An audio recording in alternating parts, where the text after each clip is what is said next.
Madhya Pradesh public service commission की civil services examination 2023 का हम लोग डिटेल्स में सिलेबस देखेंगे और साथ ही साथ हम लोग इसमें परीक्षा योजना भी देख लेते हैं। परीक्षा योजना की बात हम लोग करें तो यह जो परीक्षा है वो 3 चरणों में होती है। पहला है प्रारंभिक परीक्षा, जिसमें कि क्वेश्चन ऑब्जेक्टिव पूछेंगे और उसका उत्तर हमें OMR शीट पर देना होता है। सेकेंड स्टेज है मुख्य परीक्षा, जो कि लिखित होती हैं और इसे हमें आंसर बुक पर लिखना होता है। और तीसरा है साक्षात्कार। अब एक एक करके हम लोग सिलेबस को डिटेल्स में जानेंगे, क्योंकि एग्जामिनेशन से पहले जब हम सिलेबस को डिटेल्स में एक एक टॉपिक को समझकर अपनी तैयारी करेंगे तो सबसे ज़्यादा हमें बेनिफिट वहीं से मिलते हैं। राज्य प्रारंभिक परीक्षा जो होती है इसमें 2 पत्र होंगे, एक होगा पेपर 1 और दूसरा होगा पेपर 2। पेपर 1 जो है वो जनरल स्टडी का होगा, 2 घंटे का समय होता है, 200 अंकों का होता है और यहाँ पर टोटल जो प्रश्न होते हैं वो 100 प्रश्न होते हैं। सेम जो द्वितीय पत्र है इसका वो सीसेट का पेपर होता है, जिसको हम लोग सामान्य अभिरुचि परीक्षण करते हैं।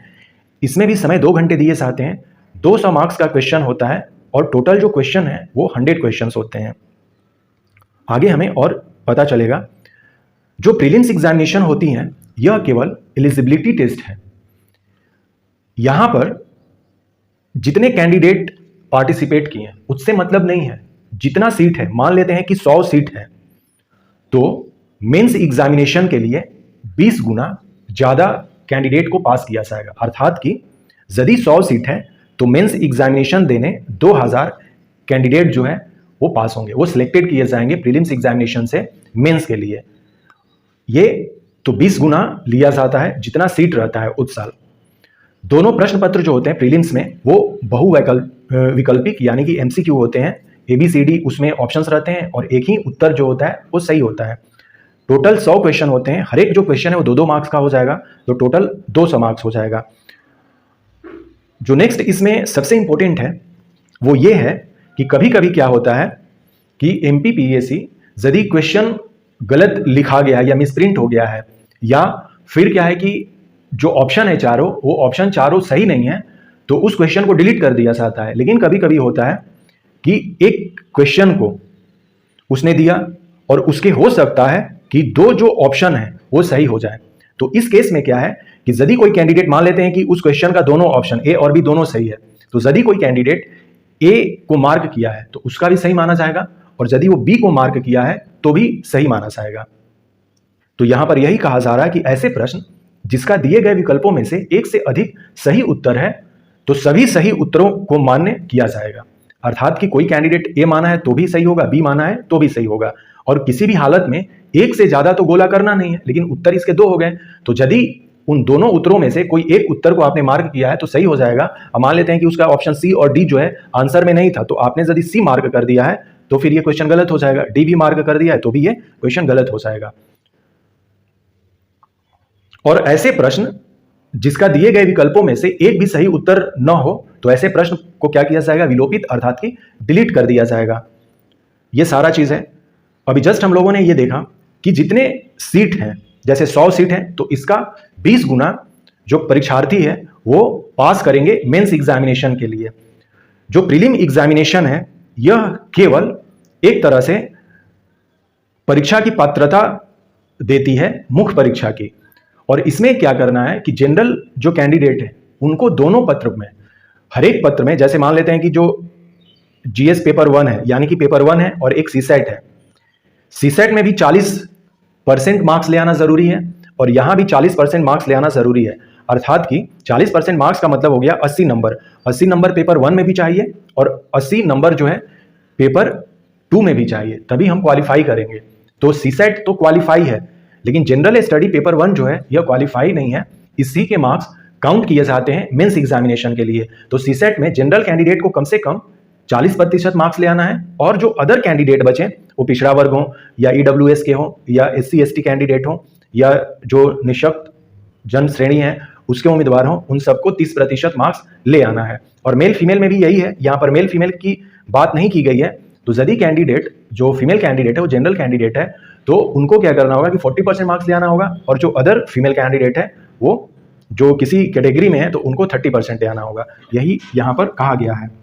तो हमने ये भी जाना कि जो हमारा प्रीलिम एग्जामिनेशन है उसमें 2 पत्र होंगे, दोनों पत्र जो हैं उसमें 100-100 क्वेश्चन होंगे और उसमें मिनिमम तो 40% मार्क्स ले आना है। 40% मार्क्स का मतलब हो गया 80 नंबर, क्योंकि टोटल जो मार्क्स है वो 200 मार्क्स का होता है, तो ये ध्यान में रखना होता है। अदर कुछ इंपॉर्टेंट चीज देख लेते हैं कि द्वितीय प्रश्न पत्र केवल क्वालिफाइंग स्वरूप होगा, अर्थात कि इसमें कम से कम 40% मार्क्स ले आना जरूरी है जनरल कैंडिडेट को, और 30% जो मार्क्स हैं अदर कैंडिडेट को ले आना है। लेकिन राज्य वन सेवा जो प्रारंभिक परीक्षा होगी, दोनों एक ही पेपर के साथ होता है, क्योंकि जो सिलेबस है फॉरेस्ट सर्विसेज का और सिविल सर्विसेज का दोनों का सेम है, वो क्या है, सामान्य है। यही क्वेश्चन पेपर होते हैं, इसी पेपर को देना होता है। लेकिन जब राज्य वन सेवा प्रारंभिक परीक्षा की जब मेरिट सूची बनती है कि मेंस एग्जामिनेशन के लिए कितने लोगों को क्वालिफाई करना है, तो दोनों प्रश्न पत्रों का मार्क्स जोड़ा जाता है। ये यहां पर क्लियर होना चाहिए। सिविल सर्विसेज जो है उसमें केवल पेपर 1 काउंट किया जाता है, और जो फॉरेस्ट सर्विसेज है इसमें बोथ पेपर 1 प्लस पेपर 2 दोनों के मार्क्स ऐड किए जाते हैं मेरिट लिस्ट बनाने के लिए। मतलब कि मेंस एग्जामिनेशन में लाने के लिए इन दोनों पेपरों को जोड़ा जाता है, फॉरेस्ट सर्विसेज में और सिविल सर्विसेज में केवल पेपर 1 को ऐड किया जाता है, और 40% तो पेपर 2 में ले आना ही है। ये तो अलग एक हो गया। अब हम लोग सिलेबस देख लेते हैं। सिलेबस को बहुत ध्यान से हमें देखना होता है, बहुत अच्छे से इसी को रीड करना होता है, और बार बार इसको रीड करने से क्या होगा कि मैक्सिमम जो क्वेश्चंस हैं आप देखेंगे कि इसके टॉपिक से ही हमें क्वेश्चंस में देखने को मिल जाते हैं। जैसे प्रश्न पत्र पहला जो है, जिसका कि सिविल सर्विसेज में मार्क्स ऐड होगा, फॉरेस्ट सर्विसेज में भी, फॉरेस्ट सर्विसेज में तो दोनों पेपर का मार्क्स ऐड होता है, सीसेट और ये जनरल स्टडी दोनों का। तो हम लोग देखते हैं कि टॉपिक 1 में इसमें कहा गया है कि मध्य प्रदेश का इतिहास, संस्कृति एवं साहित्य। मध्य प्रदेश के इतिहास की महत्वपूर्ण घटनाएं जो भी हैं, यहाँ के प्रमुख राजवंशों के बारे में हमें जानना चाहिए। स्वतंत्रता आंदोलन में मध्य प्रदेश का योगदान, यहाँ पर भारत के इतिहास से नहीं स्टार्ट हो रहा, मध्य प्रदेश के इतिहास से पहले स्टार्ट हो रहा। तो मध्य प्रदेश की जितनी सारी ऐतिहासिक महत्वपूर्ण घटनाएं हैं उनको हमें एक क्रोनोलॉजी के फॉर्म में देखना होगा। यहाँ पर जो फेमस राजवंश हुए उनको देखना होगा, उनके संस्थापक कौन थे, उसके जो प्रतापी राजा थे वो कौन थे, ये सब बातें। स्वतंत्रता आंदोलन में मध्य प्रदेश का योगदान क्या था, वो 1857 से लेकर 1947 तक के बीच में मध्य प्रदेश की प्रमुख कलाएं एवं स्थापत्य कला, मध्य प्रदेश की प्रमुख जनजातियां एवं बोलियां। हमारा जो मध्य प्रदेश है वो सबसे फेमस किसके लिए है, जनजातियों के लिए है। और जो भी जनजाति हैं वो छोटी हों या बड़ी हों, वो जनसंख्या में कितनी भी हो, उनकी एक बोलियां भी होती हैं, तो उनके भी बारे में हमें जानना है। तो ये हमारा एक काफ़ी डाइवर्स कल्चर है। मध्य प्रदेश की ही प्रमुख त्यौहार, उसके लोकगीत, यहाँ की लोक कलाएं, लोक साहित्य, मध्य प्रदेश के प्रमुख साहित्यकार एवं उनकी कृतियां हमें देखनी होगी। मध्य प्रदेश के प्रमुख धार्मिक स्थल जो हैं, साथ ही साथ पर्यटन स्थल क्या है, यूनेस्को में कितने लिस्ट हैं हमारे पास, ये सब जो है वो देखना होगा। मध्य प्रदेश की प्रमुख जनजातीय व्यक्तित्व, ये भी जानना है कि जनजातीय जो लोग थे उनमें जो इंपॉर्टेंट पर्सनालिटी है उनके बारे में हमें एक लिस्ट बनाना होगा। ये तो प्रीलिम्स एग्जामिनेशन का इतना अभी देखें। अभी जस्ट हम लोग जब मेंस के बारे में देखेंगे तो और ज़्यादा डिटेल्स में इसका सिलेबस होगा।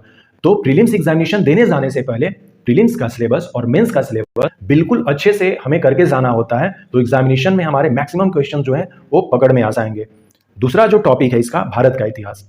अब भारत के इतिहास में हमें प्राचीन एवं मध्यकालीन भारत से स्टार्ट करना है, और जितनी सारी प्रमुख घटनाएं हैं उसकी विशेषताएं क्या थी, प्रशासनिक और सामाजिक आर्थिक व्यवस्थाएं क्या थी उस समय। जैसे कि हम मान लीजिए कि गुप्त पीरियड के बारे में हम लोग बात कर रहे हैं, तो गुप्त पीरियड के बारे में बात कर रहे हैं, तो गुप्त पीरियड की इंपॉर्टेंट घटनाएं क्या थी, गुप्त पीरियड की जो विशेषताएं क्या थी, वो उसकी प्रशासनिक ढांचा कैसा था, सामाजिक और आर्थिक स्थिति क्या थी गुप्त समय में, इन सारे बातों पर हमें काम करना होगा। सेम जब हम मौर्यन के बारे में पढ़ेंगे तो मौर्यन के बारे में, मौर्यन की विशेषताएं क्या थी, उनकी कलाएं क्या थी। जैसे मौर्यन के बारे में कहा जाता है कि जो उनकी स्थापत्य कला थी, जो स्कल्पचर थी, वो क्या थी कि पॉलिश्ड थी। ये उनका एक फीचर है, पॉलिश्ड स्थापत्य कला। जैसे कि यक्षिणी का उन्होंने जो स्कल्पचर बनाया है, जो मूर्ति बनाया हुआ है, वो पॉलिश्ड है और हाईली पॉलिश्ड है। ओके, हाईली पॉलिश्ड होती थी वो, उस समय की बात है।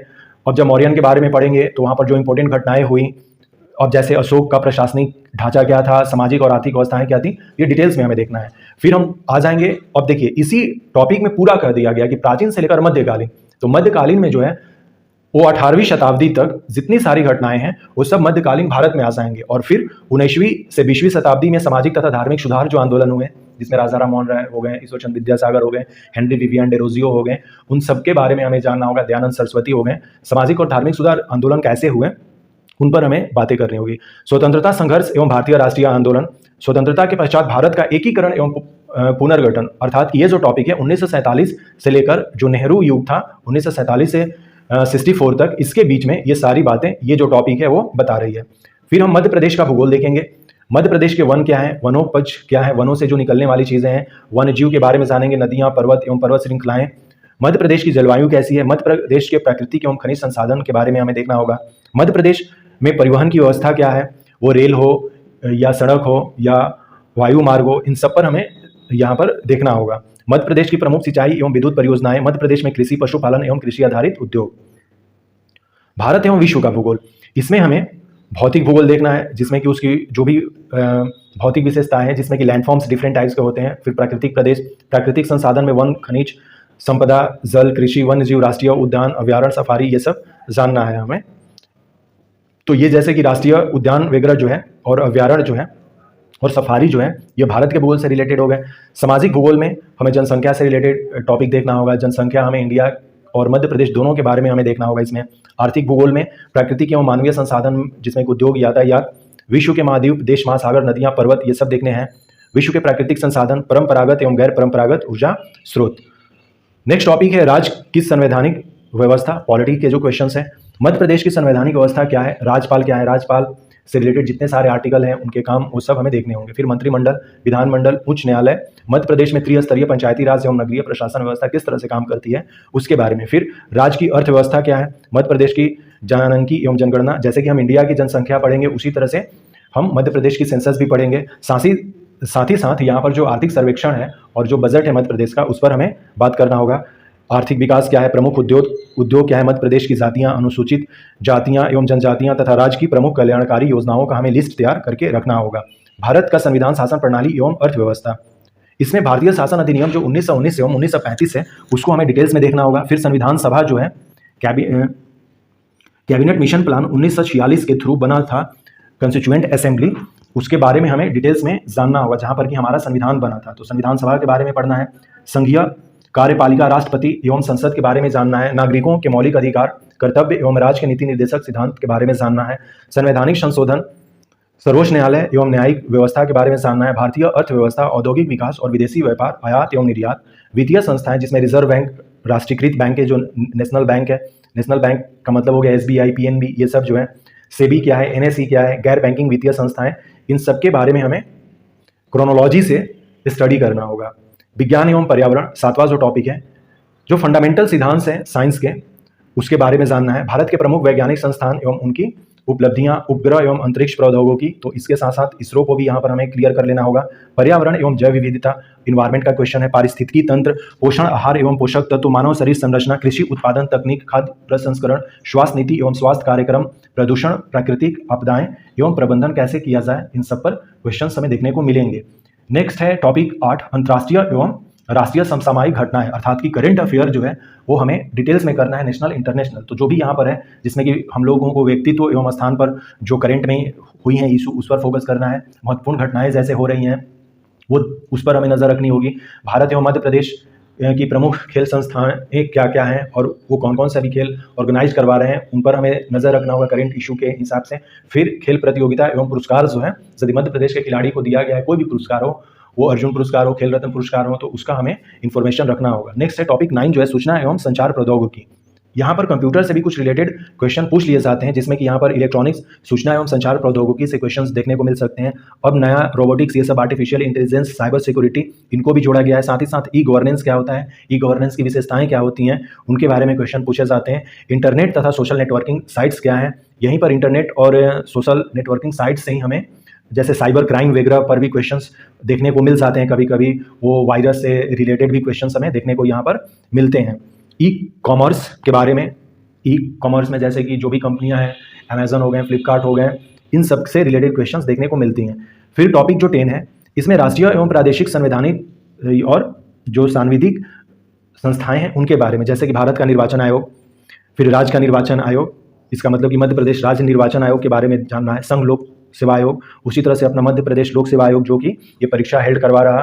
नियंत्रक एवं महालेखा परीक्षक, नीति आयोग, मानवाधिकार आयोग, महिला आयोग, बाल संरक्षण आयोग, अनुसूचित जाति एवं अनुसूचित जनजाति आयोग, पिछड़ा वर्ग आयोग, सूचना आयोग, सतर्कता आयोग, राष्ट्रीय हरित अधिकरण, खाद्य संरक्षण आयोग इत्यादि।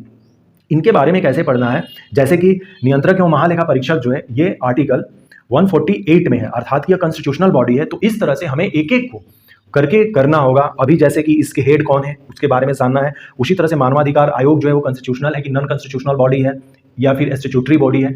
सबसे पहले किस तरह का बॉडी है, वो आर्टिकल उसके लिए है कि नहीं है, अर्थात कि वो कॉन्स्टिट्यूशन में मेंशन है या नहीं है, उसके जो फंक्शंस है वो हमें देखना होगा। और अभी जो है जो मानवाधिकार आयोग का हेड है वो कौन है, फिर उसी तरह से महिला आयोग, एक एक करके हमको क्या करना होगा कि अलग अलग तरीके से पढ़ना होगा।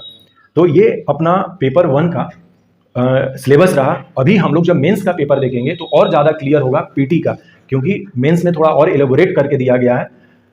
और ये है सेकंड जो है सीसेट का जो पेपर है, यह केवल 40% ले आना है जनरल कैंडिडेट को और 30% जो ले आना है अदर जो भी कैंडिडेट हैं, इवन ईडब्ल्यूएस हो या ओबीसी हो, एससी एसटी हो, सबको सीसेट में 30 या जो जनरल कैंडिडेट है 40% मार्क्स ले आना है, उनको पास करना है सिविल सर्विसेज एग्जामिनेशन के लिए। लेकिन फॉरेस्ट सर्विसेज में आप मैक्सिमम मार्क्स करेंगे सीसेट में, तभी जाकर आपका फाइनल सिलेक्शन होगा।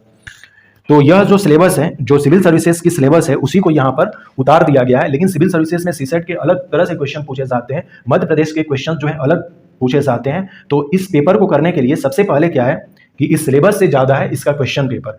तो 3 या 4 जब क्वेश्चन पेपर प्रीवियस देख लेंगे, मैंने उनके सोल्यूशन भी यहाँ पर दिए हैं, आप सीसेट पेपर 2 करके देखेंगे Madhya Pradesh public service commission के लिए, तो वहाँ पर मिल जाएंगे।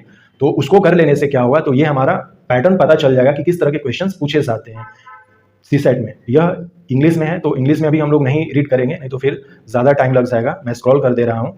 अब डायरेक्ट हम लोग अपना जो Madhya Pradesh public service commission जो मेंस एग्जामिनेशन की सिलेबस है उस पर हम लोग आएंगे। मुख्य परीक्षा की बात करें तो परीक्षा में टोटल 6 पत्र होंगे। 6 प्रश्न पत्र जो हैं वो कैसे कैसे हैं अब देखते हैं। जैसे प्रश्न पत्र 1 जो है, इसमें इतिहास और भूगोल के क्वेश्चन पूछे जाएंगे। समय हमें 3 घंटे दिया जाएगा लिखने के लिए और इसका जो टोटल मार्क्स है वो 300 है। अब किस तरह के क्वेश्चंस पूछे जाते हैं वो क्वेश्चन में पता चलेंगे, लेकिन सिलेबस सभी हम लोग देखेंगे। और हमें जो आंसर लिखना होता है या तो हम हिंदी में लिखें या तो अंग्रेजी में लिखें। उसी तरह से जो सेकंड पेपर है, इसमें पॉलिटी, इकोनॉमी और सोशोलॉजी अर्थात कि समाजशास्त्र से क्वेश्चन पूछे जाएंगे। यहाँ पर भी 3 घंटे होगा और 300 मार्क्स के होंगे। थर्ड पेपर जो है विज्ञान एवं तकनीक से रिलेटेड होगा, काफ़ी इंपॉर्टेंट है क्योंकि साइंस एंड टेक्नोलॉजीज के जो क्वेश्चंस हैं केवल एक ही पेपर में, मतलब कि कितना इंपॉर्टेंट है। यहाँ पर हिस्ट्री और भूगोल दोनों एक साथ 300 मार्क्स के हैं, लेकिन यहाँ पर साइंस एंड टेक्नोलॉजी ही वो 300 मार्क्स के हैं, तो काफ़ी इंपॉर्टेंट है। नेक्स्ट जो पेपर 4 है, इसमें दर्शन शास्त्र, मनोविज्ञान एवं लोक प्रशासन के क्वेश्चन पूछे जाते हैं। और यदि यूपीएससी की बारे में हम लोग बात करें तो इथिक्स का पेपर आप इस तरह से समझ सकते हैं, लेकिन प्योरली इथिक्स नहीं होता है। यहाँ पर जो फिलोसफी के क्वेश्चंस होते हैं, साइकोलॉजी के क्वेश्चंस होते हैं, पब्लिक एडमिनिस्ट्रेशन के क्वेश्चंस होते हैं, वो क्वेश्चंस पूछे जाते हैं और इथिक्स के भी क्वेश्चन पूछे जाते हैं, सब मिलाकर पूछे जाते हैं। केस स्टडी भी होता है। तो पेपर 4 जो है, जब हम लोग सिलेबस देखेंगे और क्वेश्चन पेपर देखेंगे तो समझ में आ जाएगा। ये भी, इसमें भी 3 घंटे लिखने को दिया जाता है, लेकिन ये जो मार्क्स है 200 का होता है। पेपर 4 जो है वो 200 मार्क्स का होता है। केवल 3 पेपर जो है 300 मार्क्स के होते हैं, पेपर 1, पेपर 2 और पेपर 3। पेपर 5 जो है यह हिंदी, जिसमें कि समान हिंदी के क्वेश्चन पूछे जाएंगे और व्याकरण से रिलेटेड प्रश्न होंगे। समय 3 घंटे का ही होता है, लेकिन यहाँ पर 200 मार्क्स का होता है। और चूंकि हिंदी का ये पेपर है तो केवल इसको हम लोग हिंदी में ही लिख सकते हैं। और जो छठा पेपर है वो है हिंदी निबंध, लिखा भी हुआ है हिंदी निबंध, इसलिए इसका आंसर हमें केवल और केवल हिंदी में ही लिखना होता है। और एक प्रारूप लेखन होता है, यहाँ समय 2 घंटे दिया जाता है और ये 100 मार्क्स का होता है। इस तरह से जब हम लोग टोटल मेंस की बात करें, मेंस एग्जामिनेशन की, तो मेंस एग्जामिनेशन टोटल हो गई 1400 मार्क्स की, केवल मेंस एग्जामिनेशन। 300, 300, 300, 900, 1100, 12, 13 और ये 100, 1400। तो मेंस एग्जामिनेशन जो 6 पेपर है वो कितने का हो गया, 1400 मार्क्स का। और इंटरव्यू जो है वो 175 मार्क्स का होता है। इस तरह से कुल जो है 1575 मार्क्स हो गए और 1575 मार्क्स पर फाइनल मेरिट लिस्ट तैयार किया जाता है कि किस कैंडिडेट का कितना मार्क्स आया। अब हम लोग कुछ देख लेते हैं कि सामान्य अध्ययन प्रश्न पत्र 1 जो है उसमें 300 मार्क्स के क्वेश्चन पूछे जाएंगे, समय 3 घंटे दिए जाएंगे। प्रश्न पत्र जो है वो 2 खंडों में बटा रहेगा, एक खंड अ कहलाएगा और एक खंड ब कहलाएगा। अ में इतिहास के जो क्वेश्चन होंगे वो होंगे और यहाँ पर ब में भूगोल के जो क्वेश्चन है वो होंगे। तो इतिहास से भी 150 मार्क्स के क्वेश्चन होंगे और भूगोल से भी 150 मार्क्स के क्वेश्चन होंगे। और हर एक जो पाठ्यक्रम है, जैसे इतिहास का है, अभी जस्ट देखेंगे तो पता चल जाएगा, 5 इकाई है। 5 इकाई कहने का मतलब हो गया कि इकाई 1, इकाई 2, इकाई 3, इकाई 4 और इकाई 5, इस तरह से 5 इकाइयों में बटा हुआ है।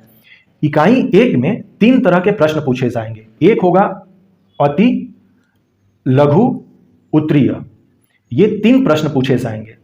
और एक होगा लघु उत्तरीय, यहां पर 2 प्रश्न पूछे जाएंगे और एक होगा दीर्घ उत्तरीय, इसमें एक प्रश्न पूछे जाएंगे।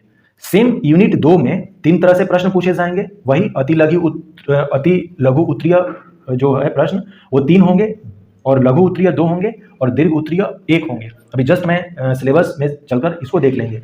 इसका मतलब हो गया कि 5 इकाई में बटा हुआ है, तो हर एक इकाई से 30-30 मार्क्स के हो गए, तो 30 मार्क्स के हर एक इकाई से हो गए, तो 30 गुना 5 150 मार्क्स के हो गए। अभी जस्ट हम लोग देखेंगे इसका सिलेबस तो पता चल जाएगा।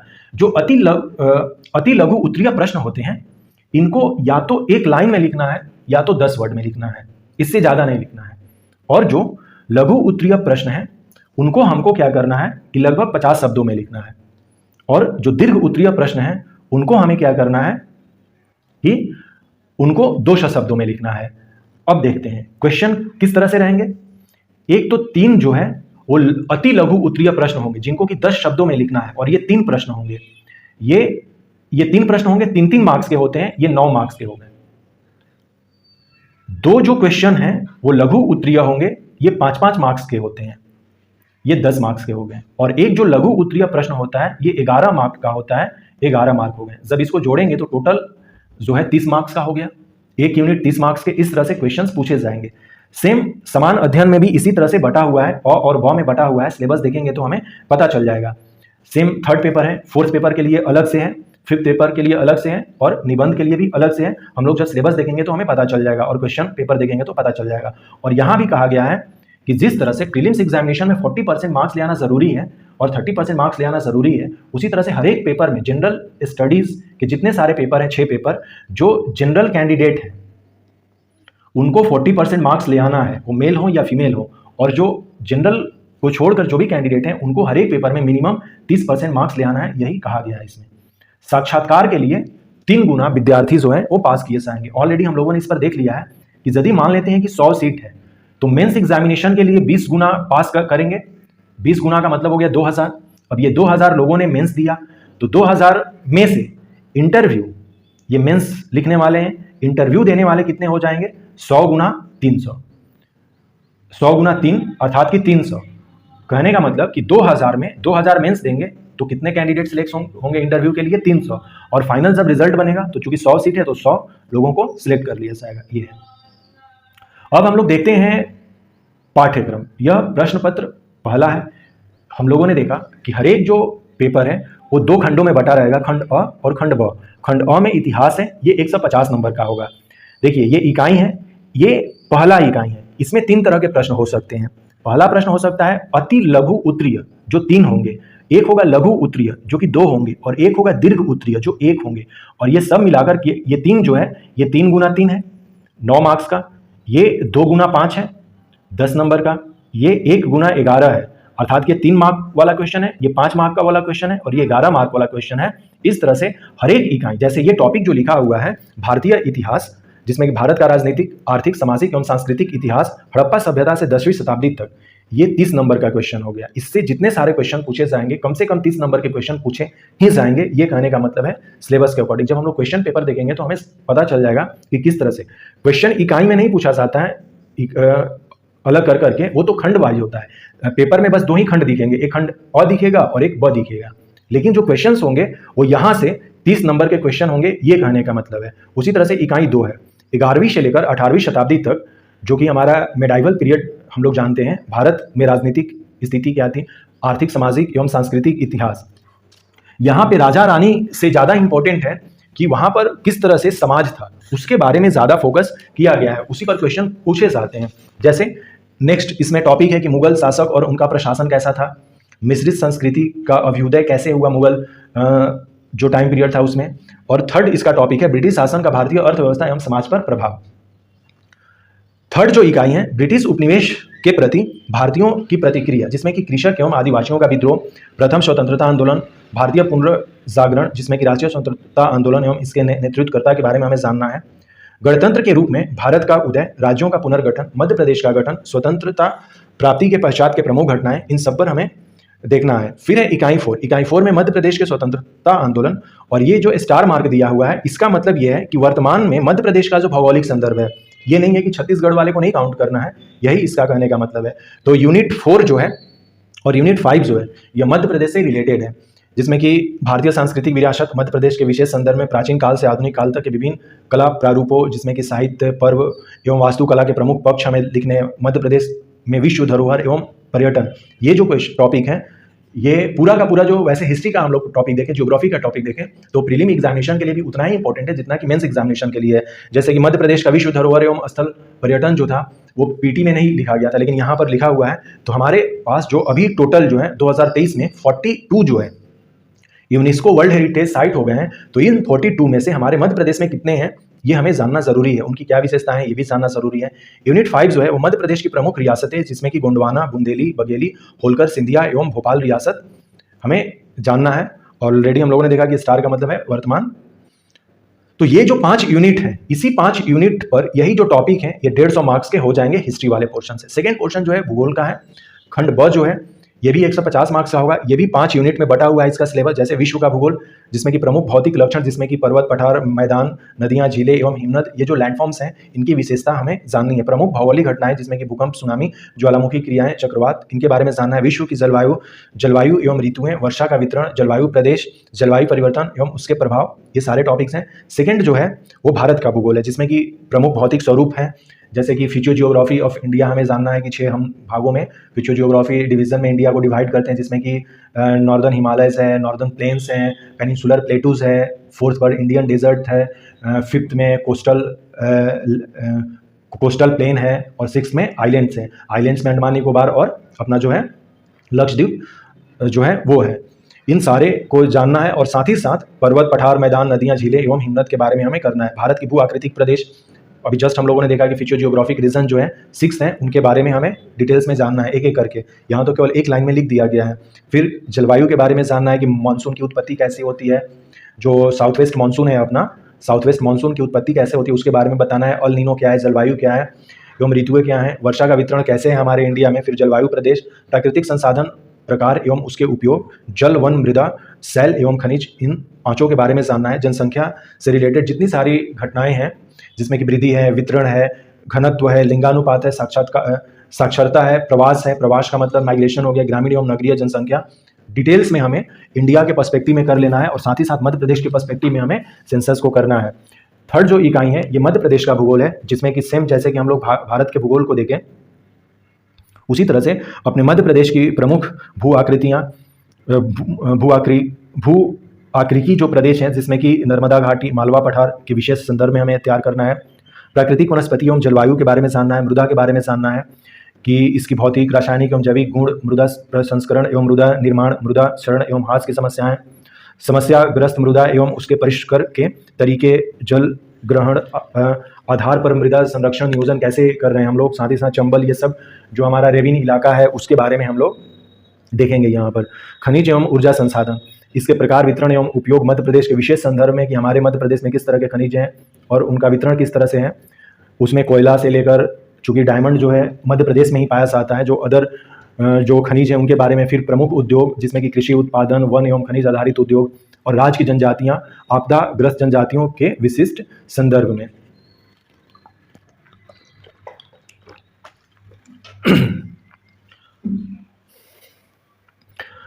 ये टॉपिक थर्ड था ज्योग्राफी का। नेक्स्ट जो इकाई 4 है, हर एक इकाई हम लोग जानते हैं कि 30-30 मार्क्स का होगा। इकाई 4 में जल एवं आपदा प्रबंधन काफ़ी इंपॉर्टेंट टॉपिक हो जाएगा। डिजास्टर मैनेजमेंट से रिलेटेड ये टॉपिक है, जिसमें कि पेयजल की आपूर्ति, जल की अशुद्धियों के कारण एवं गुणवत्ता प्रबंधन, जल प्रबंधन, भूजल एवं जल संग्रहण, प्राकृतिक एवं मानव निर्मित आपदाएं, आपदा प्रबंधन की अवधारणाएं एवं विस्तार की संभावनाएं, विशिष्ट खतरे एवं उनका शमन, सामुदायिक योजना, जिसमें कि संसाधन मानचित्रण, राहत एवं पुनर्वास, निरोधक एवं प्रशासनिक उपाय, सुरक्षित निर्माण, वैकल्पिक संचार एवं जीवन रक्षा हेतु दक्षता। इकाई 5 में कहा गया है कि भूगोल की आधुनिक तकनीक, जिसमें सुदूर संवेदन सिद्धांत, विद्युत चुंबकीय स्पेक्ट्रम घटक, इसके क्या क्या है, उपग्रह के प्रकार क्या हैं, सुदूर संवेदन का उपयोग, इसमें इसरो से रिलेटेड जो भी सैटेलाइट्स वगैरह हैं उनके बारे में हमें जान लेंगे। GIS के बारे में जानना है, इसके घटक और उपयोग। फिर GPS जो है इसके बारे में जानना है, और साथ ही साथ हम अपने इंडिया के पर्सपेक्टिव में जो हमारा IRNSS है इसको जान लेंगे। ये जो हमारा सैटेलाइट जो है उससे रिलेटेड इसरो का है। अब हम लोग सेकेंड पेपर देखेंगे। सेकेंड पेपर में भी 2 खंड होंगे, खंड अ और खंड ब। ये जो खंड अ है वो है संविधान, शासन व्यवस्था, राजनीतिक एवं प्रशासनिक संरचना। ये 150 अंकों का होगा। 5 इकाई में सिलेबस बटा हुआ है और 5 इकाई में सिलेबस बटा हुआ होने का मतलब है कि हर एक इकाई से 30 मार्क्स के क्वेश्चन पूछे जाएंगे। जैसे इकाई 1 है, इसमें भारतीय संविधान जिसमें कि निर्माण, विशेषताएं, मूल ढांचा एवं प्रमुख संशोधन से रिलेटेड क्वेश्चन पूछे जा सकते हैं। वैचारिक तत्व में उद्देशिका, मूल अधिकार, राज्य के नीति निदेशक तत्व, मूल कर्तव्य, इनको डिटेल्स में हमें क्या करना होगा, आर्टिकल के साथ पूरी तरह से तैयार करना होगा। ये काफी इंपॉर्टेंट है प्रीलिम्स एग्जामिनेशन के लिए। संघवाद एवं केंद्र, जिसमें कि राज्य से संबंध कैसे हैं, उच्चतम न्यायालय क्या है, उच्च न्यायालय क्या है, न्यायिक पुनर्वालोकन क्या है, न्यायिक सक्रियता क्या है, लोक अदालत क्या है, जनहित याचिका क्या है, इन सब के बारे में हमें तैयार करना होगा। इकाई 2, भारत का निर्वाचन आयोग, नियंत्रक एवं महालेखा परीक्षक, संघ लोक सेवा आयोग, मध्य प्रदेश लोक सेवा आयोग एवं नीति आयोग, ये जितने सारे टॉपिक्स हैं ये हमें प्रीलिम्स में भी दिखे। भारतीय राजनीतिक में जाति, धर्म, वर्ग, नृ जातीयता, भाषा एवं लिंग की भूमिका, भारतीय राजनीतिक में राजनीतिक दल एवं मतदान व्यवहार, सिविल सोसाइटी एवं जन आंदोलन, राष्ट्रीय अखंडता तथा सुरक्षा से जुड़े मुद्दे, ये मेंस पॉइंट ऑफ व्यू से काफी इंपॉर्टेंट है।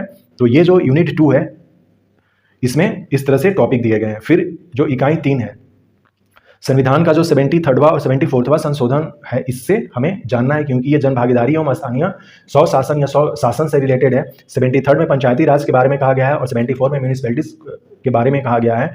तो इनके बारे में डिटेल्स में हमें तैयार करना होगा, यानी कि पंचायती राज और म्यूनिसिपैलिटीज के बारे में। जवाबदेही एवं अधिकार, इसमें प्रतिस्पर्धा आयोग है, उपभोक्ता फोरम है, सूचना आयोग है, महिला आयोग है, मानव अधिकार आयोग है, अनुसूचित जाति और अनुसूचित जनजाति, अति पिछड़ा वर्ग आयोग जो है, केंद्रीय सतर्कता आयोग, इन सब के बारे में जो कि पीटी में भी दिया हुआ था सिलेबस, डिटेल्स में जानना है। इससे जो रिलेटेड हैं क्वेश्चंस वो प्रीलिम्स में भी खूब पूछे जा रहे हैं आजकल। लोकतंत्र की विशेषताएं क्या हैं, ये भी जो है लोकतंत्र से रिलेटेड क्वेश्चंस पूछ लिए जाते हैं पीटी में भी, जिसमें राजनीतिक प्रतिनिधित्व, निर्णय प्रक्रिया में नागरिकों की भागीदारी, समुदाय आधारित संगठन, गैर सरकारी संगठन एवं स्व सहायता समूह के बारे में हमें जानना है। मीडिया की भूमिका एवं समस्याएं, इसके बारे में, और खासकर इलेक्ट्रॉनिक्स, प्रिंट और सोशल मीडिया सबके बारे में हमें देखना होगा। इकाई 4 जो है वो भारतीय राजनीतिक विचारक से रिलेटेड है, जिसमें जो ये महान पुरुष हैं, कौटिल्य हो गए, गांधी जी हो गए, जवाहरलाल नेहरू हो गए, वल्लभ भाई पटेल हो गए, राम मनोहर लोहिया हो गए, डॉक्टर बी आर अम्बेडकर हो गए, दीनदयाल उपाध्याय, जयप्रकाश नारायण, इनके संदर्भ में हमें डिटेल्स में इनके सोच कैसी थी, इनकी सोच, इन्होंने कौन कौन से इंपॉर्टेंट काम किए, भारत के स्वतंत्रता आंदोलन में इनका क्या योगदान था, ये हमें देखना है। और फिर बाद में समाज को इन्होंने किस तरह से आगे बढ़ाया, ये सारी बातें हमें करनी होंगी। और खासकर इसमें लिखा भी हुआ है कि इनके जो राजनीतिक विचारक ये जो लिखे गए हैं, तो इनका राजनीतिक में क्या, राजनीति को लेकर इनके क्या थॉट्स थे, उस पर हमें मेन फोकस करना होगा। इकाई 5 में जो है प्रशासन एवं प्रबंधन, जिसमें कि अर्थ, प्रकृति एवं महत्व, विकसित एवं विकासशील समाजों में लोक प्रशासन की भूमिका, एक विषय के रूप में लोक प्रशासन का विकास, नवीन लोक प्रशासन के सिद्धांत, अवधारणाएं, जिसमें कि शक्ति, सत्ता, प्राधिकारी, उत्तरदायित्व एवं प्रत्यायोजन, संगठन के सिद्धांत, पद सोपान, नियंत्रण का क्षेत्र एवं आदेश की एकता, लोक प्रबंधन के नवीन आयाम, परिवर्तन का प्रबंधन एवं विकास प्रशासन, ये सारे टॉपिक्स हैं। इसमें जो है वो अर्थशास्त्र और समाजशास्त्र दोनों से क्वेश्चन पूछे जाएंगे। ये भी 150 मार्क्स का होगा, क्योंकि हम लोग जानते हैं कि हर एक प्रश्न पत्र जो है वो 300 मार्क्स का है और 2 खंडों में बटा हुआ है। तो यह खंड ब है। यहाँ पर जैसे इकाई 1 में जो भी सेक्टर है, जैसे 3 सेक्टर जो है, प्राइमरी सेक्टर है, सेकेंडरी सेक्टर है, टर्शियरी सेक्टर है, उनके बारे में हमें पढ़ना है। जैसे कि भारत में कृषि, उद्योग एवं सेवा क्षेत्र, ये तीनों अलग अलग हैं। कृषि प्राथमिक हो गया, उद्योग जो है द्वितीय क्षेत्र हो गया, सेवा क्षेत्र जो है वो तृतीय क्षेत्र हो गया, के मुद्दे एवं पहल के बारे में हमें करना है। भारत में राष्ट्रीय आय की गणना किस तरह से की जाती है, भारतीय रिजर्व बैंक एवं व्यापारिक बैंकों के कार्य, वित्तीय समावेशन, मौद्रिक नीति के बारे में जानना है। अच्छी कर प्रणाली की विशेषताएं क्या होती हैं, प्रत्यक्ष कर एवं अप्रत्यक्ष कर क्या है, इनमें अंतर क्या होती हैं, ये जानना है। सब्सिडी क्या है, नगद लेन देन क्या है, राजकोषीय नीति क्या होती है। लोक वितरण प्रणाली में भारतीय अर्थव्यवस्था की वर्तमान प्रवृत्तियां एवं चुनौतियां, गरीबी, बेरोजगारी एवं क्षेत्रीय असंतुलन, भारत का अंतर्राष्ट्रीय व्यापार एवं भुगतान संतुलन, विदेशी पूंजी की भूमिका, बहुराष्ट्रीय कंपनियां, प्रत्यक्ष विदेशी निवेश कितने आ रहे हैं हमारे पास, अर्थात कि एफडीआई, आयात निर्यात नीति, अंतर्राष्ट्रीय मुद्रा कोष, विश्व बैंक, एशियाई विकास बैंक, विश्व व्यापार संगठन, आसियान, सार्क, नाफ्टा एवं ओपिक, जो ये मेन जो ऑर्गेनाइजेशन है, इनके बारे में हमें जानना है। तो ये टॉपिक 1 हुआ, इकाई 1 हुआ, जिससे कि 30 नंबर के क्वेश्चन पूछे जाएंगे। उसी तरह से जो यूनिट 2 है मध्य प्रदेश के संदर्भ में, यहाँ पर भी 30 मार्क्स के पूछे जाएंगे, क्योंकि हर एक जो इकाई है वो 30-30 मार्क्स के लिए क्वेश्चन पूछे जाएंगे। अब जैसे इस इकाई में है कि प्रमुख फसलें हमें जाननी है, कृषि जोत क्षेत्र एवं फसल प्रतिरूप हमें देखना है, फसलों के उत्पादन एवं वितरण का भौतिक एवं सामाजिक पर्यावरणीय प्रभाव हमें जानना है, बीज एवं खाद की गुणवत्ता एवं आपूर्ति से जुड़े मुद्दे हमें देखने हैं। कृषि के तरीके क्या क्या हैं, उद्यानिकी क्या है, मुर्गी पालन क्या है, डेयरी, मछली एवं पशुपालन आदि के मुद्दे एवं समस्याएं, कृषि उत्पादन, परिवहन, भंडारण एवं विपणन से संबंधित समस्याएं एवं चुनौतियां हमें करनी है। कृषि की जो कल्याणकारी योजनाएं हैं उनके बारे में जानना है। सेवा क्षेत्र का योगदान क्या है। फिर मध्य प्रदेश का आधारभूत ढांचा एवं संसाधन के बारे में हम लोग बात करेंगे। मध्य प्रदेश का सांख्यिकी परिदृश्य एवं मध्य प्रदेश का अर्थव्यवस्था पर इसका प्रभाव, अर्थात कि जो हमारा सेंसस है जिसमें कि हम लोग देखेंगे कि ग्रोथ रेट जानेंगे, लिटरेसी रेट जानेंगे, सेक्स रेशियो जानेंगे, हमारा जो डेंसिटी है, पॉपुलेशन डेंसिटी, वो मध्य प्रदेश में एक समान नहीं है, इसके पीछे क्या कारण है उनके बारे में हमें जानना है। और उसका अर्थव्यवस्था पर क्या प्रभाव पड़ता है ये भी हमें जानना है। औद्योगिक क्षेत्र क्या है, समृद्धि क्या है, प्रवृत्तियाँ क्या हैं एवं चुनौतियाँ उसकी क्या हैं। कुशल मानव संसाधन की उपलब्धता, मानव संसाधन का नियोजन एवं उत्पादकता, रोजगार के विभिन्न चलन का मतलब यहाँ पे ट्रेंड्स हो गए।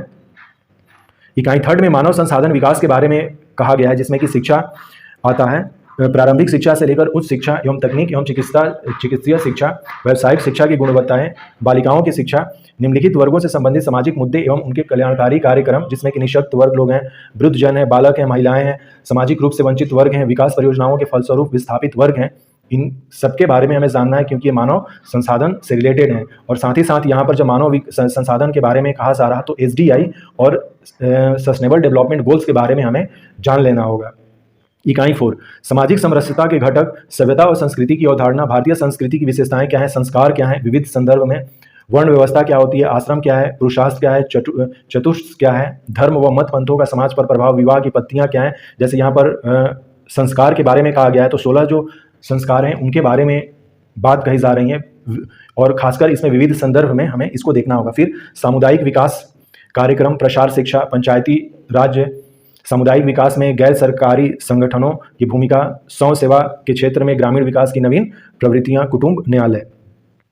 इकाई 5 जनसंख्या और स्वास्थ्य समस्याएं, स्वास्थ्य, शिक्षा एवं सशक्तिकरण, परिवार कल्याण कार्यक्रम, जनसंख्या नियंत्रण, मध्य प्रदेश में जनजातियों की स्थिति, सामाजिक संरचना, रीति रिवाज, मान्यताएं, विवाह, नातेदारी, धार्मिक विश्वास व परंपराएं, जनजातियों में प्रचलित पर्व व उत्सव, महिला शिक्षा, जिसमें कि पारिवारिक स्वास्थ्य, जन्म मृत्यु समयन, कुपोषण के कारण और प्रभाव, पूरक पोषण हेतु शासकीय कार्यक्रम, प्रतिरक्षा के क्षेत्र में तकनीकी दखल, प्रतिरक्षण, संक्रामक और असंक्रामक बीमारियों के उपचार, विश्व स्वास्थ्य संगठन से रिलेटेड जो भी इंपॉर्टेंट चीज़ें हैं वो हमें देखनी है, जिसमें कि उसका उद्देश्य क्या है, उसकी संरचना क्या है, कार्य एवं उसके कार्यक्रम कौन कौन से अभी चल रहे हैं। 3rd जो प्रश्न पत्र है ये भी 300 मार्क्स का होता है, 3 घंटे का समय दिया जाता है। विज्ञान एवं तकनीक, इसमें जो है वो टोटल, इसमें खंड अ और खंड ब के रूप में नहीं होगा, एक ही पूरा पत्र होगा और जो भी इकाई है अब देखते हैं कि इसमें किस तरह से टॉपिक है। जैसे फर्स्ट जो इकाई है कार्यबल एवं ऊर्जा, गुरुत्वाकर्षण बल, घर्षण, वायुमंडलीय दबाव एवं कार्य। सबसे पहले हम लोग देखते हैं कि इसमें टोटल इकाई कितने हैं, 3, 4, 5, 6, 7, 8, 9, 10 इकाई होंगे। इसमें 10 इकाई हैं। अब समझते हैं, इसको मैं समझाता हूं। 3rd जो प्रश्न पत्र है, समय 3 घंटे दिए जाएंगे, 300 मार्क्स के होंगे, 10 इकाई में बटा हुआ है। हर एक इकाई से 30-30 नंबर के क्वेश्चन पूछे जाएंगे। जैसे इकाई 1 में ये जो इतने सारे टॉपिक हैं ये 30 नंबर के हो गए। जैसे कार्य बल एवं ऊर्जा, गुरुत्वाकर्षण बल, घर्षण, वायुमंडलीय दबाव एवं कार्य के बारे में जानना है। और यह जनरल स्टडी का जो पेपर 1 है प्रीलिम्स में, उसके लिए तो ये रामबाण है, क्योंकि यहाँ पर डिटेल्स में साइंस का टॉपिक लिखा गया है। तो साइंस का जो टॉपिक है इतना यदि हम लोग कर लेंगे तो साइंस में शायद ही कोई ऐसा क्वेश्चन होगा जो प्रीलिम्स में पूछे और हम उसका आंसर न दे पाएं। जैसे इकाई और मापन, दैनिक जीवन के उदाहरण, गति वेग क्या है, त्वरण क्या है, स्केलर क्वांटिटी क्या है, वेक्टर क्वांटिटी क्या है, फंडामेंटल क्वांटिटीज क्या है, बेसिक क्वांटिटीज क्या है, उनके सारे यूनिट्स क्या हैं, उस सबको हमें करना होगा यहाँ पर। तो यदि हम लोग उन सबको याद कर लें, जैसे कि फंडामेंटल यूनिट्स में जो 7 फंडामेंटल यूनिट्स हैं, ये फंडामेंटल क्वांटिटीज हैं और उनके यूनिट्स याद कर लेंगे तो हमें वो क्वेश्चन आएंगे तो हम उसका कर लेंगे।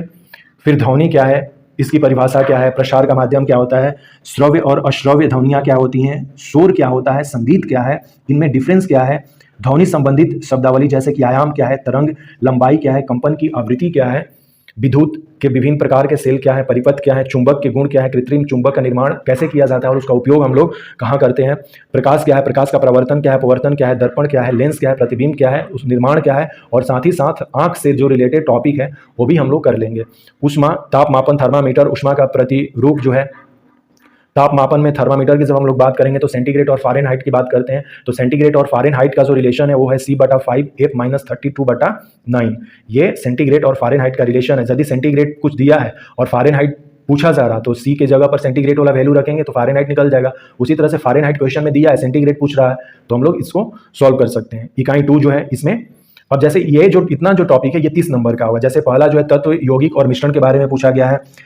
इसमें तत्व, यौगिक और मिश्रण का मतलब ये हो गया कि हमें तत्व से पढ़ने के लिए हमें पीरियोडिक टेबल जो है उसको डिटेल्स में कर लेना होगा।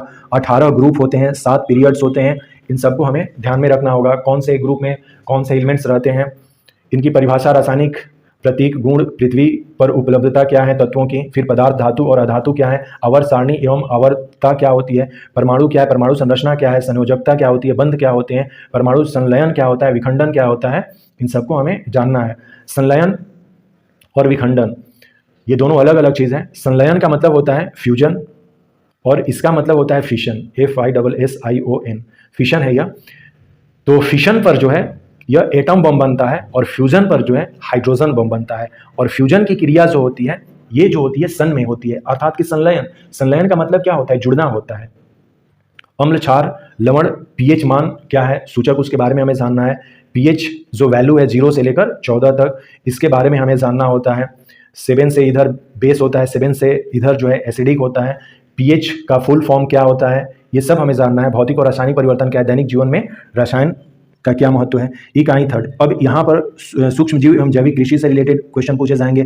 कोशिका संरचना एवं उसके कार्य, जंतुओं एवं पौधों का वर्गीकरण, पौधों, पशुओं एवं मनुष्यों में पोषण, संतुलित आहार क्या है, विटामिन क्या है, हिंता जन्य रोग क्या होती हैं, हार्मोन्स क्या होते हैं, मानव शरीर के अंग क्या है, संरचना एवं उसके कार्य प्रणाली, जीवों में श्वसन कैसे होते हैं, पशुओं और पौधों में परिसंचरण और परिवहन कैसे होता है, पशुओं और पौधों में प्रजनन कैसे होती है, स्वास्थ्य क्या है, स्वच्छता और एवं बीमारियां, जो भी इससे रिलेटेड क्वेश्चन है वो पूछे जाएंगे। इकाई 4 जो है कंप्यूटर से रिलेटेड है। यहाँ पर जो भी कंप्यूटर वाले हम लोग टॉपिक कर लेंगे तो हमारा जो प्रीलिम्स में है वो एक भी क्वेश्चन नहीं छूटेगा। यदि कंप्यूटर और इन्फॉर्मेशन टेक्नोलॉजी से यदि कोई क्वेश्चन पूछे जाते हैं तो जैसे कि कंप्यूटर के प्रकार क्या है, उनकी विशेषताएं क्या है, वो पीढ़ी यानी कि first generation, second generation, fourth, fifth generation अभी चल रही हैं जो कंप्यूटर की पीढ़ियां हैं वो क्या है, मेमोरी क्या है, इनपुट क्या है, आउटपुट डिवाइसेस क्या होती हैं, स्टोरेज डिवाइसेस क्या होती हैं, सॉफ्टवेयर और हार्डवेयर क्या है, ऑपरेटिंग सिस्टम क्या है, विंडोज क्या है, माइक्रोसॉफ्ट ऑफिस के उपयोग क्या है, कंप्यूटर की भाषाएं, कंपाइलर, ट्रांसलेटर, इंटरप्रीटर तथा असेंबलर क्या होते हैं, इंटरनेट एवं ईमेल क्या है, सोशल मीडिया क्या है, ई गवर्नेंस क्या है, विभिन्न उपयोगी पोर्टल और साइट और वेब पेज क्या है, इनके बारे में हमें जानना है। इकाई 5 में जो है संख्या एवं प्रसार, इकाई का मापन की विधियां, समीकरण एवं गुणनखंड, लाभ हानि प्रतिशत, साधारण एवं चक्रवृद्धि ब्याज, अनुपात, समानुपात, ये मैथ से रिलेटेड खासकर क्वेश्चन दे दिए गए हैं इसमें। और ये पहला जो टॉपिक है इसमें अरिथमेटिक्स है। फिर सांख्यिकी के बारे में क्वेश्चन कुछ होंगे कि प्रायिकता क्या होती है, केंद्रीय प्रवृत्ति, माध्य, माध्यिका एवं बहुलक क्या है, एवं विचरणशीलता की माप, प्रदर्शन के प्रकार, ये अर्थात कि मैथ्स, अरिथमेटिक्स और जो है अपना ये स्टैटिस्टिक्स से भी कुछ क्वेश्चंस दिए जा रहे हैं इसमें। तो ये है टॉपिक 5। इकाई 6 जो है इसमें संक्रामक रोग एवं उनकी रोकथाम कैसे की जाए, राष्ट्रीय टीकाकरण कार्यक्रम क्या है, आयुष क्या है, चिकित्सा पद्धति क्या है, आयुष का फुल फॉर्म भी वो पूछा गया है प्रीलिम्स एग्जामिनेशन में, आयुर्वेद क्या है, योग क्या है, यूनानी क्या है, सिद्धा क्या है, होम्योपैथ क्या है, चिकित्सा पद्धति की प्रारंभिक जानकारियां क्या हैं, केंद्र एवं राज्य शासन की महत्वपूर्ण स्वास्थ्य संबंधी कल्याणकारी योजनाएं क्या हैं, केंद्र एवं राज्य शासन के महत्वपूर्ण स्वास्थ्य संगठन क्या है, ये टॉपिक यहाँ पर क्लियर हो जाएंगी। यूनिट 7 जो है इसमें मानव जीवन पर विकास के प्रभाव, स्वदेशी प्रौद्योगिकी की सीमाएं क्या हैं, रिमोट सेंसिंग का इतिहास क्या है, भारत में रिमोट सेंसिंग क्या है, भारतीय अंतरिक्ष अनुसंधान संगठन इसरो के बारे में, राजा रमन्ना प्रगत प्रौद्योगिकी केंद्र इंदौर। अब जैसे डायरेक्ट ये क्वेश्चन पूछ देगा कि राजा रमन्ना प्रगत प्रौद्योगिकी केंद्र कहाँ स्थित है, इंदौर, कोटा, इस तरह से ऑप्शन में दे दिए जाएंगे। तो हमें डायरेक्ट इसको याद रखना होगा कि राजा रमन्ना प्रगत प्रौद्योगिकी केंद्र जो है वो अपने इंदौर में है। सतीश धवन अंतरिक्ष केंद्र जो है वो श्रीहरिकोटा में है जो आंध्र प्रदेश में। रक्षा अनुसंधान एवं विकास जो संगठन है इसका जो हेडक्वार्टर है वो न्यू दिल्ली में है। भाभा परमाणविक अनुसंधान केंद्र जो है मुंबई में है। टाटा मूलभूत अनुसंधान संस्थान मुंबई में ही है। राष्ट्रीय वायुमंडलीय अनुसंधान प्रयोगशाला तिरुपति में है। तरल प्रणोदय प्रणाली केंद्र बेंगलुरु में है। अंतरिक्ष उपयोग केंद्र अहमदाबाद में है। Indian deep space networking Bengaluru में है। Indian space science data centre Bengaluru में है। विक्रम साराभाई अंतरिक्ष केंद्र तिरुवनंतपुरम में है। भारतीय अंतरिक्ष विज्ञान एवं तकनीकी संस्थान तिरुवनंतपुरम में ही है। राष्ट्रीय सुदूर संवेदी केंद्र हैदराबाद में है। ये क्वेश्चन प्रीवियस ईयर में पूछा हुआ था कि राष्ट्रीय सुदूर संवेदी केंद्र कहाँ है, हैदराबाद में। डायरेक्ट यहीं से क्वेश्चन पूछे जाएंगे, सिलेबस में पूछे जाएंगे प्रीलिम्स में। भारतीय सुदूर संवेदी संस्थान जो है वो देहरादून में है। उक्त संस्थानों की सामान्य जानकारियां हमें रखनी है, इनसे क्वेश्चन पूछे जा सकते हैं। अब भू स्थिर उपग्रह से लेकर प्रक्षेपण यानों की पीढ़ियां हमें जाननी होंगी। जैव प्रौद्योगिकी क्या है, इसकी परिभाषा क्या है, स्वास्थ्य और चिकित्सा में इसका क्या उपयोग है, कृषि में इसका क्या उपयोग है, पशुपालन में क्या उपयोग है, उद्योग और पर्यावरण जैसे क्षेत्रों में इसकी उपयोग क्या है, बायोटेक्नोलॉजी के बारे में, उसके बारे में हमें बातें करनी है। फिर है क्लोन्स, रोबोट्स एवं कृत्रिम बुद्धिमत्ता, साथ में IoT भी है, इसको भी देख लेना होगा हमें। बौद्धिक संपदा के अधिकार एवं पेटेंट्स क्या है, विज्ञान और प्रौद्योगिकी के क्षेत्र में भारतीयों का योगदान क्या है, जिसमें कि चंद्रशेखर वेंकट रमन के बारे में, हरगोविंद खुराना के बारे में, जगदीश चंद्र बसु के बारे में, Homi Jehangir Bhabha, M Visvesvaraya, Srinivasa Ramanujan, Vikram Sarabhai, doctor APJ Abdul Kalam, Satyendra Nath Bose, Raja Ramanna, Prafulla Chandra Roy, इनके बारे में हमें डिटेल्स में कर लेना होगा। विज्ञान के क्षेत्र में राष्ट्रीय एवं अंतर्राष्ट्रीय पुरस्कार क्या क्या हैं, उनसे रिलेटेड, और खास यहाँ पर नोबेल प्राइज के भी बारे में हमें कर लेना होगा। इकाई 8, ऊर्जा के पारंपरिक एवं गैर पारंपरिक स्रोत क्या है, इसके अर्थ क्या है, परिभाषा, उदाहरण और अंतर क्या है इसमें। ऊर्जा दक्षता क्या होती है, ऊर्जा प्रबंधन क्या होता है, संगठनात्मक एकीकरण क्या है, परिचालन कार्यों में ऊर्जा प्रबंधन क्या है, ऊर्जा क्रय, उत्पादन क्या है, उत्पादन योजना और नियंत्रण क्या है, रख रखाव इसकी कैसे की जाए, इसको हमें करना है। ऊर्जा रणनीतियों से संबंधित मुद्दे और चुनौतियों को देखना है। ऊर्जा के वैकल्पिक स्रोतों के बारे में हमें जानना है कि वर्तमान परिदृश्य और भविष्य की संभावनाएं क्या है। सौर ऊर्जा से रिलेटेड यहाँ पर इंटरनेशनल सोलर अलायंस को भी हम लोग कर लेंगे। फिर पवन ऊर्जा, महासागरीय ऊर्जा, भूतापीय ऊर्जा, बायोमास ऊर्जा, जैव ईंधन आदि के बारे में हमें जानना है। इकाई 9, पर्यावरण की परिभाषा हमें जानना है। क्षेत्र एवं आयाम देखना है, भौतिक, आर्थिक, सांस्कृतिक, शैक्षिक, मनोवैज्ञानिक आदि।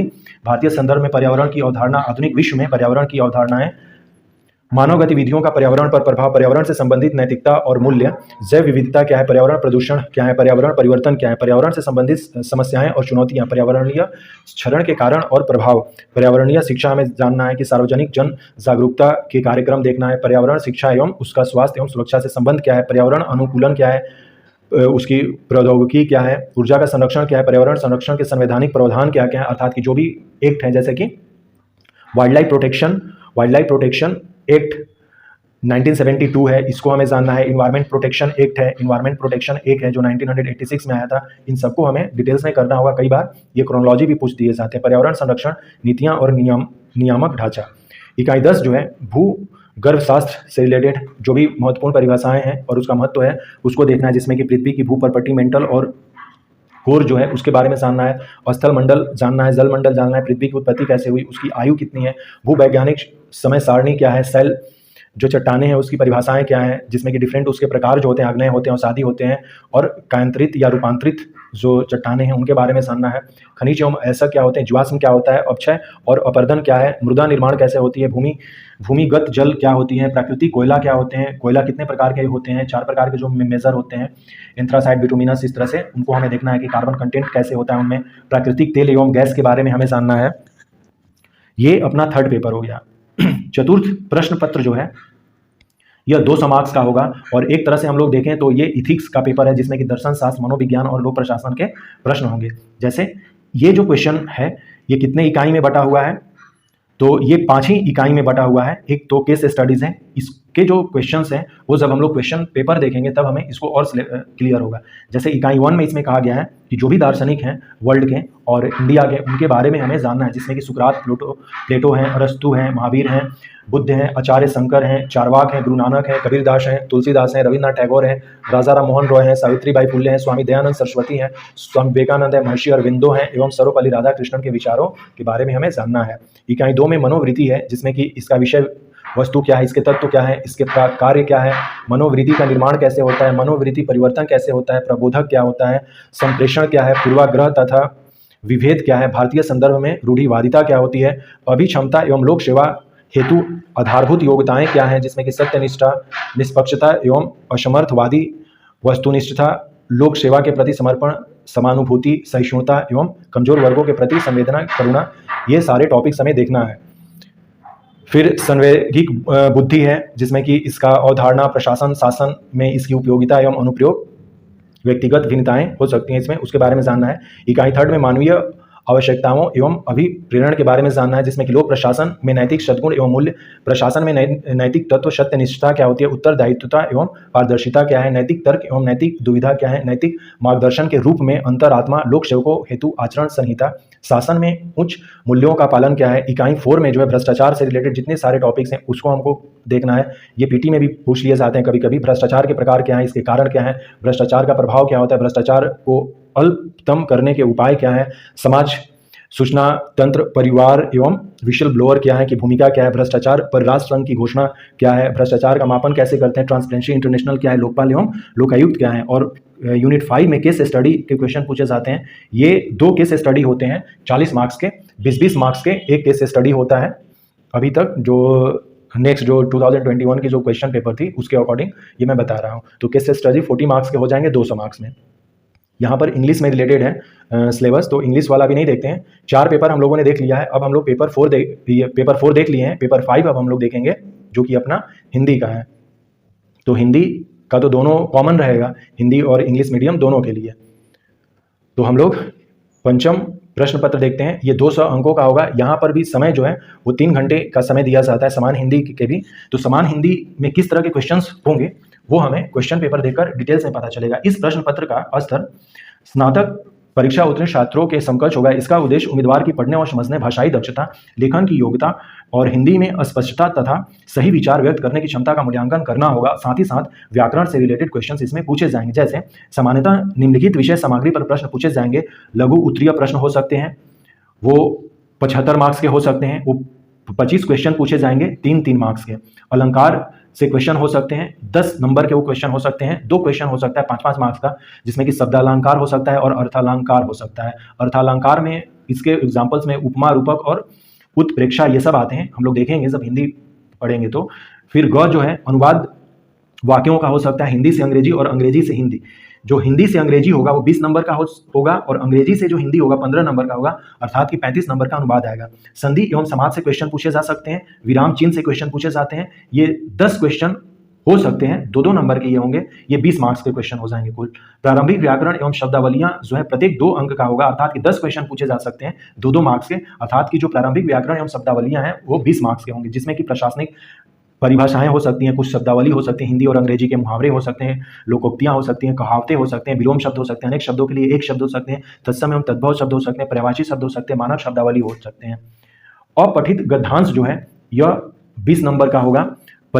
पल्लवन जो है इसमें क्या करना होता है कि रेखांकित अथवा दी गई पंक्तियों का भाव हमें पल्लवन के रूप में लिखना होता है। एक होता है 10 नंबर का, 10 मार्क्स का ये हो जाएगा। फिर संक्षेपण जो है हमें करने को आता है, गद्यांश का 1/3 शब्दों में संक्षेपण करना होता है, एक ही दिया रहता है, वो 10 नंबर का हो सकता है, अर्थात कि 10 नंबर का। इस तरह से कुल जो योग है वो अपना 200 मार्क्स का हिंदी पेपर हो गया। समय 3 घंटे ही दिए जाएंगे लिखने के लिए।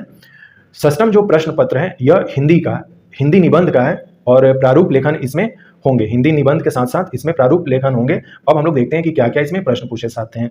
इसमें समय जो है 2 ही घंटे का होता है, 100 मार्क्स का क्वेश्चन पेपर होता है ये। प्रथम जो निबंध है लगभग 1000 शब्दों में लिखना होता है और वो टॉपिक क्या क्या हो सकते हैं।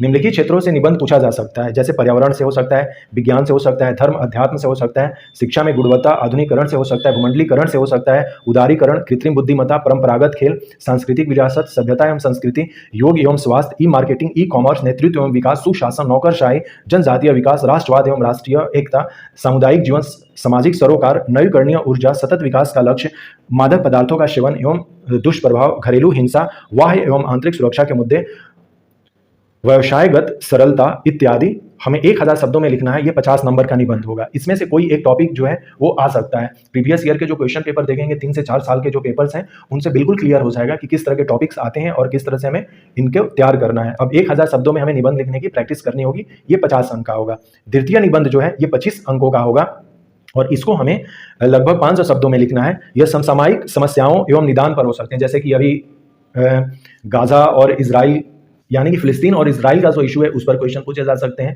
या अदर जो भी रिलेटेड इश्यूज हैं उस पर पूछे जा सकती हैं।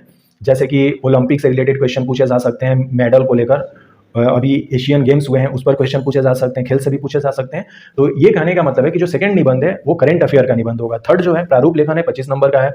शासकीय व अर्धशासकीय पत्र हमें देखना होगा। परिपत्र क्या होता है, प्रपत्र क्या होते हैं, विज्ञापन क्या है, आदेश पृष्ठांकन क्या होता है, अनुस्मारक क्या होता है, प्रतिवेदन क्या होता है, अधिसूचना क्या होता है, टिप्पणी लेखन, इन सबका हमें एक एक प्रारूप बना लेना होगा। लगभग 200 शब्दों में इसका आंसर देना होता है। यह 25 नंबर का होगा। इस तरह से टोटल जो योग हो गए अंकों का वो 100 हो गया। यहाँ पर लिखा भी हुआ है कि चूंकि इस प्रश्न पत्र का उद्देश्य ही अभ्यर्थियों की हिंदी भाषा की अभिव्यक्ति एवं उसके सामान्य हिंदी के ज्ञान की परीक्षण करना है, अतः इस प्रश्न पत्र के उत्तर देने का माध्यम केवल हिंदी रखा गया है। यही चीज़ है। तो हम लोगों ने Madhya Pradesh public service commission की जो सिविल सर्विसेज एग्जामिनेशन है उसका पीटी का, उसका मेंस का हम लोगों ने डिटेल्स में सिलेबस देखा और किस तरह से सिलेबस है उसको जानने की कोशिश की। अब हम लोग अदर वीडियोस में हर एक टॉपिक से देखते हैं कि हम लोग कितने टॉपिक्स को कर पाते हैं क्वेश्चन एंड आंसर फॉर्मेट में। तो मैं अगले बार से एक एक टॉपिक पर वीडियो बनाने की कोशिश करूंगा। आई होप शो कि अब आपको सिलेबस क्लियरेंस हो गई होंगी और ये काफ़ी इंपॉर्टेंट है। प्रीलिम्स एग्जामिनेशन देने जाने से ही पहले हमें Madhya Pradesh public service commission के द्वारा जारी जो सिलेबस है प्रीलिम्स और मेंस का, उसे डिटेल्स में स्टडी करना चाहिए। जैसे पेपर जो 4 है जिसमें कि इथिक्स और फिलॉसफी और साइकोलॉजी के जो क्वेश्चंस आते हैं उनको छोड़कर जो पेपर 1, पेपर 2, पेपर 3 ये जो तीनों पेपर है इनके सिलेबस को पूरी तरह से हमें रट कर बैठना चाहिए।